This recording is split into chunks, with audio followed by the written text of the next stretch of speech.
मुझे ये अच्छे से मालूम है कि तुम्हारे पाँव को आगे बढ़ने से संभवतः जितने तरीक़ों से रोका जाए उतने रोकने की कोशिश की जाती है। लेकिन पता है, मुझे ये भी मालूम है कि तुम कितने बहादुर हो।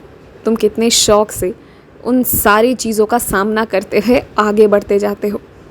तुम तो वो बहादुर इंसान हो, मेरे वो बहादुर करिश्मे हो जो और नए नए रास्ते निकाल लेता है, जिससे कि सब कुछ होता रहे बड़े आराम से और बड़ी आसानी से होता रहे।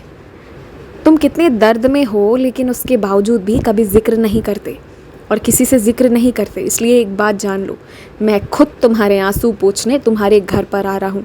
और अब मैं जिस रूप में आऊँगा ना, मैं खुद आकर विराजित हो जाऊँगा और ऐसे रहूँगा ना कि सिर्फ तुम मेरी सेवा करोगे और गिने चुने एक आध परिवार के सदस्य शायद मेरी सेवा कर पाएँ। वो भी मौका उन्हें तब मिलेगा यदि वो मेरे बताए हुए रास्ते पर चले तो ठीक है, वरना एक बात जान लो, बड़ी खामोशी से बिना किसी को बताए इस बार मैं सिर्फ तुम्हारे लिए तुम्हारे पास आ रहा हूँ। बड़ी शिकायतें थी ना तुम्हारी मुझसे, और होता भी क्यों ना, आखिर तुमने इतना कष्ट जो झेला है, पर अब सारी शिकायतों को ना दूर करने के लिए मैं आ रहा हूँ तुम्हारे पास। आज का दिन तुम्हें जितना भयावह लग रहा है ना, उतना ही आसान होने वाला है। आज के दिन तुम्हारी कल्पना से भी परे बहुत आसान चीज़ें तुम्हारे सामने आने वाली हैं।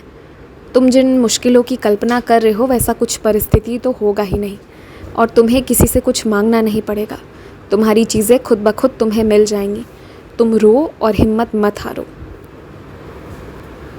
और जो तुम्हारे दुख के आंसू हैं ना, जितना रोना है उतना रो लो, पर किसी को ये दिखाना कभी मत, क्योंकि ये आंसू अनमोल है, ये आंसू कीमती हैं और ये आंसू गुप्त ही होने बेहतर है। क्योंकि तुम वो हो जो सबके आंखों के आंसू पोंछने वाले हो। तो फिर यदि कोई तुम्हारे आंखों में आंसू देख लेना तो विचलित हो जाएगा और उसका विश्वास मुझ पर से उठना शुरू हो जाएगा। इसलिए ये ज़रूरी है कि तुम्हारे जो भी भाव हैं, अब वो तुम सिर्फ़ और सिर्फ मेरे पास आकर मुझे बताओ। और मुझे पता है कि लाख परेशानियों के बावजूद भी इतने बहादुर, इतने मजबूत तो तुम बन गए हो कि अपनी बातें सिर्फ़ और सीधे सीधे मुझसे आकर कहने की आदत तुम तक पहुँच चुकी है। हमेशा खुश रहो, हमेशा मुस्कुराते रहो और हमेशा आगे बढ़ते रहो।